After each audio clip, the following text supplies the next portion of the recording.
오늘 이 선택한 이 본문은요, 그때에 읽으라고 했던 이 첫 번째 이사야서 10장 내용, 이 말씀을 중심으로 오늘 이 말씀을 전함으로 하나님께서 이 시간도 우리에게 무엇을 깨닫게 하시는지 하나님의 은혜를 주시는 귀한 은혜의 시간 되시기를 간절히 축원드립니다. 이 당시 이 이사야 당시에 일어났던 이 배경을 조금 알 필요가 있는데요.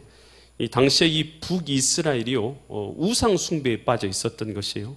그래서 하나님을 떠나서 온갖 악을 행하는데요, 약한 자를 이 핍박하고 재판을 굽게 하고 또 신발 한 켤레를 받고 사람을 팔아넘기도 하고 뇌물을 받고 판결을 굽게 하기도 하고 또 빼앗은 물건 가지고 또 그리고 그렇게 살아가고 약한 자들을 이 종으로 팔고 이런 일들이 비일비재했던 것이에요.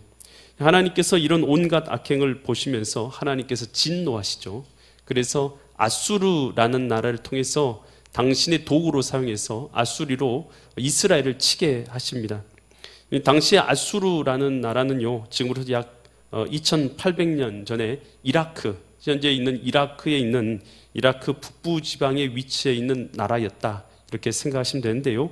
당시에는 큰 나라였어요. 그래서 지중해 일대에 많은 나라들을 그렇게 점령했던 나라가 바로 이 아수르라는 이 나라였습니다. 지금 현재에 비하면 미국이나 러시아 또 중국 같은 그런 큰 나라였다, 이렇게 생각하시면 되겠습니다. 근데 그래서 이사야 10장 5절과 6절에서요, 하나님께서 이스라엘 이 아수르를 어떻게 쓰고 계신다라고 말하는데요. 아수르 사람은 화해 있을진저 아수르는 이란 뜻이, 아수르는 내 하나님의 진노의 뭐라고요? 진노의 막대기다. 하나님께서 진노를 내리셔서 회초리 같은 거 자녀로 이렇게 때리잖아요. 그때 진노의 막대기가 뭐냐면 아수르라는 것이에요. 그 손의 몽둥이는, 아수르 손의 몽둥이들, 그것들은 내 분노다, 하나님의 분노다. 그래서 이제 아수르를 통해서 이방 나라들을 치는 거예요. 그래서 6절 계속 보면 여기서 내가 누구예요? 하나님께서 그는 누굽니까? 아수르를 보내요. 경건하지 아니하는 나라를, 경건하지 않다는 것은 하나님을 정성을 다해서 섬기지 아니하는 그런 나라를 치게 하며, 내가 그에게 명령하여, 아수르에게 명령하여 나를 노하게 한 백성들, 하나님을 무시하고 거역하면서 하나님 없이 악을 행하는 그 백성들을 쳐서 탈취하게 하신다는 거예요. 노력하게 하며, 또 그들이라는 것은 경건하지 아니하고 하나님을 노하게 한 자들을 길거리에 진흙같이 질밟게 하려 하거니와. 그래서 아수르란 나라를 몽둥이로 사용하셔서 하나님께서 주변 나라, 하나님 앞에 경건히 행하지 아니하고 또 죄악을 행하는 나라에게 몽둥이로 탈취하고 빼앗고 진흙탕에 쳐받고 하는 그런 도구로 아수르를 쓰셨다라는 거예요. 그래서 아수르라는 나라 자체가 강대한 나라라고 생각하는데 그것이 아니라 하나님께서 아수르라는 나라를 사용하셔서 이 이스라엘이 되었던 주변 나라에 대해서 하나님께서 당신의 진노의 손길을 펴서 이 책망을 내리게 하셨다는 것이에요. 그러니까 역사의 주관자는요, 어떤 나라나 왕이라고 생각하는데 그렇지 않다는 거예요. 역사의 주관자는 하나님이십니다. 근데 이 아수르 왕이 그러면 내가 하나님의 손에 붙들린 바 되는 도구구나 라고 여기고 그리고 겸손히 행하면 얼마나 좋겠어요. 그런데 아수르라는 나라가요, 겸손히 행하지 않아요. 이 이사야 10장 12절로 14절 보니까, 그러므로 주께서라는 것은 하나님께서 주의 일이라는 것은 하나님을 정성으로 섬기지 아니하고 악을 행하고 온갖 죄를 행하는 자들에게 심판의 벌을 내리는 거죠. 이 일을 시온산과 예루살렘에, 바로 이제 하나님의 백성이라고 여기는 예루살렘에 다 행한 후에, 그러니까 하나님 진노의 채찍으로서 그의 자녀들을 이 아수르를 통해서 때리신 후에, 이런 뜻이죠. 아수르 왕의 뭘 보셨어요? 완악한 마음, 악한 마음을 보신 것이에요. 그러니까 하나님께서 보시는 게 있어요. 뭘 보시냐면, 우리 사람들은 다 외모를 보잖아요. 근데 하나님은 사람의 마음의 중심과 마음을 보실 줄 알아요. 그래서 왕의 완악한 마음의 열매와 높은 눈의 자랑을 한 글자로 하면, 한 단어로 하면 교만입니다. 교만. 그 아수르 왕의 교만을 벌하시겠다는 것이, 완악한 마음, 악한 마음과 그 마음의 교만을 하나님께서 벌하시겠다. 그러면서 13절 계속 보면 그의 말에, 아수르 왕의 말이 이렇게 하는 것이요. 나는, 아수르 왕이 한 말이요.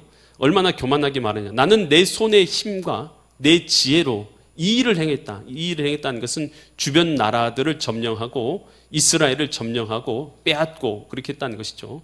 나는, 아수르 왕이 말하는 것이죠. 총명한 자다. 나는 지혜가 아주 총명한 자야. 스스로 이렇게 얘기한다는 것이요. 그러면서 열국의 경계선을 걷어치웠고, 나는 이렇게 경계선 있지, 나라들의 경계 있지, 나는 내 힘으로 이 경계선 다 걷어버렸고 그들의 재물을 내가 약탈했고 내 힘으로 약탈했고 또 용감한 자처럼 거기에 거주하는 자들을 다 낮춰놨다. 나보다 내 발밑에 다 낮춰놨다. 13절 14절 내 손으로, 이제 아수르 왕 자기가 말하는 것이죠. 내 손으로 열국의 재물을 얻은 것은 어떤 것이었냐? 새의 보금자리를 얻은 것 같고, 새가 알 낳고 그렇게 한 보금자리에 가서 새 쫓아버리고 보금자리 차지하는 것처럼 간단했다는 뜻이에요.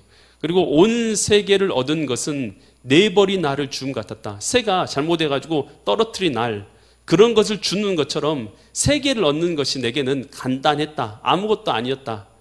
날개를 치거나 입을 벌리거나 지저귀는 것, 이것은 뭐냐면 그 어미가 알 같은 거 가져가면 막 가져가지 말라고 날개 치잖아요. 그렇게 하는데 그렇게 날개를 치거나 입을 벌리거나 지저귀는 것이 하나도 없었다. 심지어 나한테 대항하는 인물도 하나도 없었다.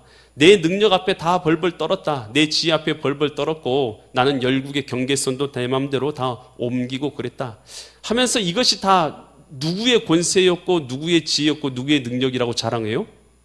자기의 힘과 능력과 권세였다 생각하고요. 교만이 머리 끝까지 차서 어떻게 하는 것이에요? 나라를 점령할 때마다 압제를 행하고 사람들을 괴롭히고 죽이고 그런 일들을 서슴지 않고 행하는 것이에요.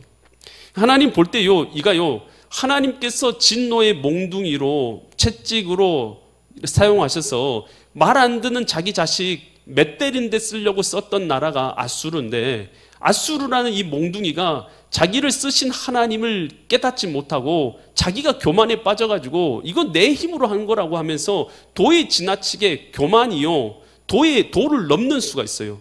마땅히 행해야 될 바가 있는데 행위를 넘어서서 하는 경우가 있단 말이에요. 그랬을 때 하나님께서요, 이걸 보니까 너무 교만하다 여기 있어서 징계를 내리셨다라는 것이에요. 이게 지금 이것이 바로 독립통고단 보고 읽으라고 한 본문을 제가 여러분한테 지금 설명드리고 있는 것이에요. 이 말이 무슨 말이냐면 당시 일본이라는 나라도 하나님의 진노의 몽둥이였다는 것이죠. 다만 하나님께서 진노의 몽둥이로 일본이라는 나라를 쓰셨는데 일본이라는 나라가 얼마나 교만하게 행했습니까? 천황이요, 자기가 하늘의 하나님이다, 왕이다라고 하나님처럼 자신을 높이지 않았어요. 천황이라고. 그리고 민족 말살 정책을 사용해서 나라의 이 언어들을요, 어떻게 했어요? 일본어 쓰도록. 그리고 우리 가끔 보시면 나이 많이 드신 분들은 일본어 아시잖아요. 이것이 나라의 언어를 말살하는 정책을 썼고, 창씨 계명 이름을 바꿨잖아요. 이름도 일본어 이름 쓰게 만들고, 또 그리고 강제징용해가지고 남자들은 데려가고 여자들은 위안부로 데려가고 이런 일들을 했잖아요. 이것이 너무 교만한 나머지 하나님께서 하신 일들을 모르고 교만이 막 행하는 것이에요. 그러니 하나님께서 결국 어떻게 하신다는 거예요? 아수르를 하나님께서 결국은 하루아침에 멸망시켜요. 바벨론이라는 나라에 의해서 아수르를 하루아침에 멸망시킨 것입니다. 그런 것처럼 하나님께서 이 일본이라는 나라도 너희들 그렇게 교만하게 행하면 결국 하나님이 멸망시킬 것이다 라는 것을 이 당시에 독립통고단 통해서 깨닫도록 하기 위해서 이 성경 구절을 읽도록 하신 것이에요. 그러니까 어떤 사람이 되었던 교만한 자는 하나님의 손에서 행하시는 것들을 이해하지 못하고, 교만히 행하는 자들은 자기에게 주어진 권력과 또 그리고 능력을 가지고 또 그것으로 압제하고 괴롭히는 자들은 반드시 하나님의 심판이 있다는 것을, 이것을 알도록 하기 위해서 이사야서 오늘 10장 말씀을 읽도록 한 것이죠. 결국 어떻게 되었습니까? 일본은 1945년 8월 6일 히로시마에 원자폭탄이 떨어지고 8월 9일 나가사키에 원자폭탄이 떨어지게 되는데요. 그 전까지 이 원자폭탄이라는 것은 한 번도 사용된 적이 없었죠. 그런데 처음으로 전쟁 역사상 처음으로 그리고 지금까지 유일하게 전쟁 가운데 원자폭탄이 사용된 것은 그때였습니다. 그래서 하나님께서는 하나님의 진노의 채찍을 일본에 내리신 것이었고 그로 인해서 우리나라가 해방되게 된 것이었죠. 그러니 우리는 이것을 깨달아야 돼요. 누구가 되었든지 어떤 사람이 되었든 하나님이 주신 권세와 하나님이 주신 지위와 하나님 주신 능력을 가지고 자기 것인 양 착각을 하고 잘못된 압제를 행하고 거짓을 행하고 나쁜 짓을 행하고 그렇게 한다면 하나님께서는 결국은 무서운 심판을 내리실다라는 것을 우리는 분명히 알고 있어야 될 줄 믿습니다. 여러분, 이 아수르라는 나라를 멸망시킨 나라가 어디라고 했어요? 바벨론이라는 나라였어요. 바벨론이라는 나라가 아수르라는 나라를 금방 멸망시켰어요. 그런데 이 바벨론의 느부갓네살 왕도요, 아수르라는 큰 나라를 다 멸망시키고 여러 나라를 복속시키니까요, 그 마음 가운데 교만한 마음이 들어요. 그래서 뭐라고 말하냐면 다니엘서 4장 30절로 33절에서 그의 교만을 이렇게 선포해요. 이 느부갓네살이 한 말이에요. 바벨론, 아수르를 멸망시킨 느부갓네살 왕이 한 말인데, 나 왕이 말하여 이르되 이 큰 바벨론은 내가 능력과 권세로 건설하였다. 이 바벨론 성은 우리 유명하죠. 거기를 다 돌로 전체를 깔아서 한 도시를 만든 것으로 유명합니다. 내가 능력과 권세로 건설했다. 나의 도성으로 삼고 이것으로 내 위엄과 영광을 나타낸 것이 아니냐. 이 모든 것 주변 나라 점령하고 이 바벨론이라는 큰 나라를 이루게 된 거 내 능력으로 한 것이다 라고 그가 선포하는데요, 그 소리를 누가 들었냐. 31절 보니까 이 말이 아직도 나 왕의 어디 있어요? 입에 있는데, 아직 왕의 입에 있을 때 내가 한 말, 이거 내 힘으로 했다 라고 그렇게 선포하는 것이 입에 있을 때에 하늘에서 소리가 들린 거예요. 하나님이 소리를 내시죠. 이르시되 느부갓네살 왕아, 내게 말하노니 나라의 왕위가 내게서 뭐 있다고요? 떠난. 아니, 나라 왕위는 내가 차지한 것 같은데 하나님 뭐라고 말씀하시냐면 그거 내가 너에게 준 것이야. 나라의 왕위를 내가 너에게서 오늘 거두가겠다, 떠났다 라고 말씀하시고 32절, 내가 사람에게서 쫓겨나서 들짐승과 함께 살면서 소처럼 풀을 먹게 될 것이고 이와 같이 7대 7년이 지나서 지극히 높으신 이가 사람의 나라를 다스리시며 자기의 뜻대로 그것을 다 누구에게 주시는 줄 알기까지 이르리라 하더라. 느부갓네살 왕이요, 갑자기 정신이 미쳐요. 그래서 7년 동안요 지 맘대로 들판에서 잠을 자고 유리방황한 삶을 살게 되는 것이죠. 33절, 바로 그때에 이 일이 나 느부갓네살에게 뭐 있다고요? 응했다라는 것은 이루어졌다는 뜻이요. 내가 사람에게 쫓겨나서 소처럼 풀을 먹으며 몸이 하늘 이슬해졌고 머리털이 독수리 털과 같이 자랐고 손톱은 새 발톱과 같이 되었더라. 이렇게 비참하게 돼버렸다라는 것이죠. 여러분, 어떤 사람도 잊지 말아야 될 것은 하나님께서 나에게 권세도 주셨고 지위도 주셨고 능력도 주신 것을 잊지 말아야 될 것이에요. 그런데 여러분이 지금 어떤 지위에 있다면, 어떤 권세의 자리에 있다면, 어떤 높은 자리에 있다면 여러분, 이것이요 내 능력이라 생각하지 않으시고 하나님께서 내게 맡겨주신 것으로서 이곳에서 나로 하여금 의를 행하고 선을 행해서 많은 사람을 이롭게 하기 위해서 나를 이 자리에 올려주셨구나라는 것을 잊지 말아야 될 줄 믿습니다. 여러분, 신앙의 승리는요 다른 거 아니에요. 환경을 통해서 어떤 사람이 뭘 성취하면 우리는 이기고 승리자라고 생각하는데요, 그것은 외적인 것이고요, 하나님이 보시는 신앙의 승리자는 뭐냐 하면 오늘 우리가요 하나님을 진실하게 의지하면서 내 믿음을 지키는 사람들을 하나님은 이스라엘의 남은 자로 믿음의 승리자라고 주님께서는 말씀하시는 줄 믿습니다. 그래서 우리는요, 우리 주변에도 옛날에도 그랬지만 열국들이 얼마나 많아요. 중국이라는 큰 나라도 있고 옆에는 일본이라는 나라도 있고 위에는 러시아라는 나라를 맞대고 있고 또 미국이라는 강대국이 우리나라에서 있지 않습니까? 여러분, 이런 열국들 사이에 있는 우리나라가 여러분 주변 나라를 의지하는 것이 아니라 하나님을 의지해야 될 줄 믿습니다. 여러분, 이 가스라테프트 조약을 아십니까? 가스라테프트 조약. 여러분, 이것은요 1905년 7월 29일 날 도쿄에서 가진 이 조약이에요. 일본의 총리 대신 가스라와 미국의 장관 윌리엄 하워드 테프트가 서로 조약을 맺은 거예요. 그 조약의 내용은 어떤 내용입니까? 미국이 필리핀을 식민 통치할 것이니까 일본이 조선을 식민 통치하는 것을 허락한다 라는 조약을 맺은 거예요. 여러분, 우리가 그 조약에 들어갔어요, 안 들어갔어요? 전혀 들어가지 않았어요. 대한민국은 전혀 그 조약에 간섭하지도 않았어요. 그런데 우리나라가 1910년에 일본의 한일협방 되잖아요. 그런데 그 한일협방 일어나기 전에 1905년에, 그러니까 5년 전에 이미 일본이 조선을 먹고 미국이 필리핀 먹겠다라고 소요 조약을 맺은 거예요. 여러분, 강대국들이 우리를 보호해 줄 거라고 생각하는데요, 그거 참 오산이에요. 강대국들은요, 전부 다 자기의 이익을 중심으로 움직여지는 나라들일 뿐인 것이에요. 여러분, 우리가 의지해야 될 것은 우리 하나님이신 줄 믿습니다. 여러분, 하나님을 의지하는 자가 되는 것, 그것을 하나님께서는 원하시고 계셔요. 여러분, 사람을 의지하고 큰 나라를 의지한다고 했어요. 그들이 우리를 보호해 줄 거라고 생각한다면 참으로 오산인 거예요. 역사를 통해서 이미 그런 것은요, 여러 차례 증명되었어요. 약소국은요, 강대국에 의해서요, 빼앗기고 고통받는 것은요, 역사를 통해서 여러 차례 증명된 것이 아니겠습니까? 하나님께서 우리 신자들이요, 어떤 환경 가운데서도 나라가 아니라, 강대국들이 아니라, 어떤 강한 사람이 아니라 하나님을 의지하기를 원하시고 계신 줄 믿습니다. 그러면 이 미디안이 13만 5천 명이라는 군대를 이끌고 이스라엘을 공격해 왔어요. 그때 이 기드온이 전쟁을 하기 위해서 군대를 모으죠. 그때 3만 2천 명의 군대가 모였어요.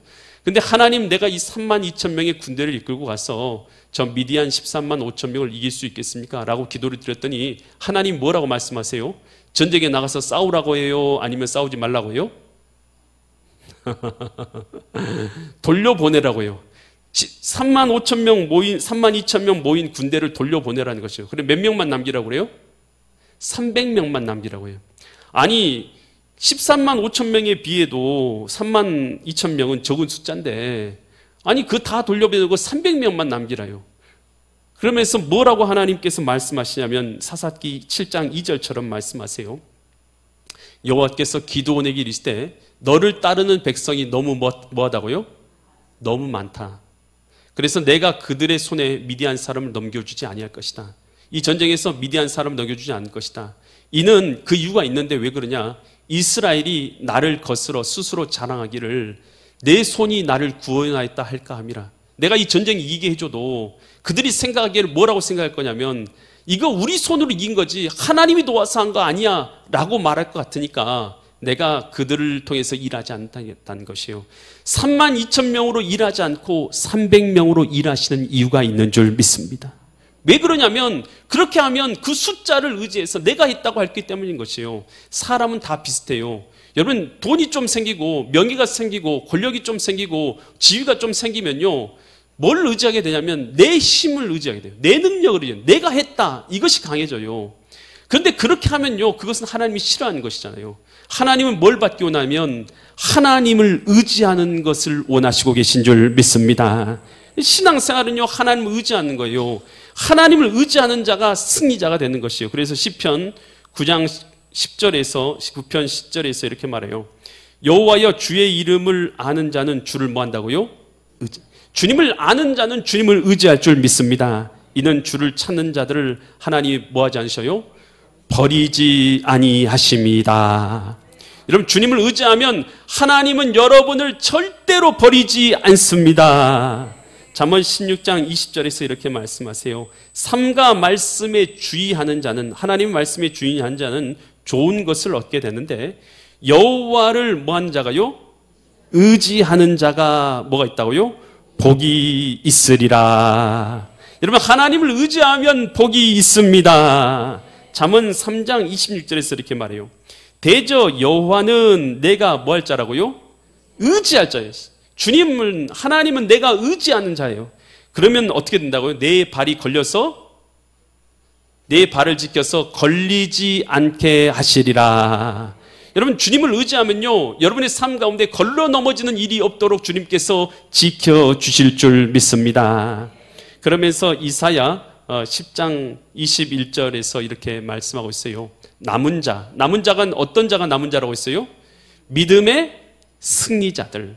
어떤 환경, 처지 환경은 어렵죠. 포로 생활하죠. 그런데도 이스라엘이 믿음을 잘 지킨 남은 자들은 곧 등이 접속사죠. 남은 자가 어떤 자냐? 야곱의 남은 자. 야곱이라는 족속에 하나님을 믿는 백성들의 믿음을 지키는 자들이 능하신 하나님께로 뭐 한다고요? 돌아올 것이라. 이 말은요, 돌아온다는 것은 곧 회복을 말하는 것이에요. 포로로 사로잡혀가고 고난받고 있는 그들, 결국은 하나님께서 뭐 해주시겠다는 것이에요? 회복시켜 주실 것을 약속하신 줄 믿습니다. 여러분, 우리가요, 주님 안에요, 뭐가 있느냐? 영혼의 안식도 주님 안에 있는 것이고, 우리 영혼의 진정한 회복도 하나님 안에 있는 줄 믿습니다. 여러분, 우리의 영육과 우리의 모든 삶의 진정한 회복은 어디 있느냐? 다 하나님 안에 있어요. 하나님 안에요, 우리의 마음도, 우리의 삶도, 우리의 영혼도, 영혼의 회복도 다 하나님 안에 있는 줄 믿습니다. 이 경남 이 함안군에 가면 7개 사립학교를 세운 윤효량 선생님이 계셔요.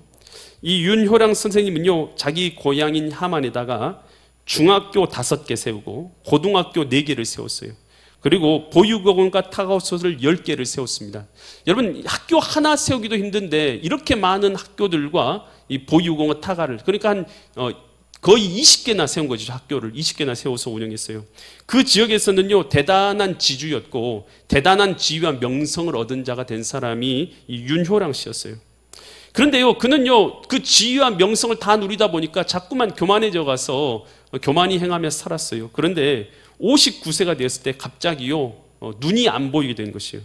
당뇨 합병증으로 몸이 망가지고, 그리고 눈이 실명되는 환경 가운데 처하게 된 것이에요.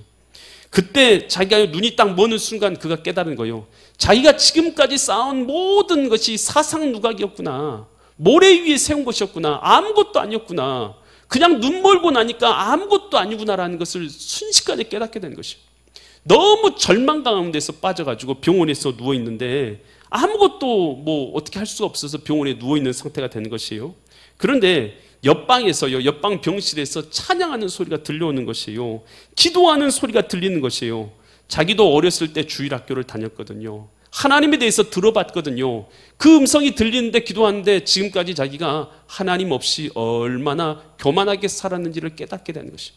그러면서 그가 그 어렸을 때 찾았던 하나님을 찾기 시작합니다. 하나님, 제가 아직도 할 일이 많이 있습니다. 살림만 주신다면 남은 생애 동안 전적으로 하나님을 위해서 살겠습니다. 예수님 나를 도와주시라고 그가요, 기도하기 시작한 것이에요. 눈을 감고 눈이 안 보이니까 그는 할 수 있는 건 기도밖에 없는 거예요. 그렇게 일주일째 기도하고 있는 가운데 갑자기 눈이 떠진 줄 믿습니다. 하나님께서 그에게 은혜를 베풀어 주셔가지고요, 시력을 잃어버렸다가 갑자기 눈이 다시 떠지게 되는 거예요.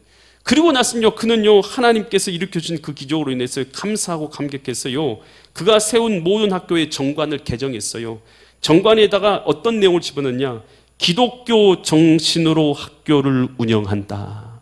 그전에는 다른 홍익전신으로 다른 것으로 학교를 운영했지만 이제는 기독교 정신으로 학교를 운영한다라는 것을 집어넣고, 남은 여생은 어떻게 살았냐? 전도와 간증과 복음 전파와 영혼 구원하는 삶을 살게 되었더라라는 것입니다.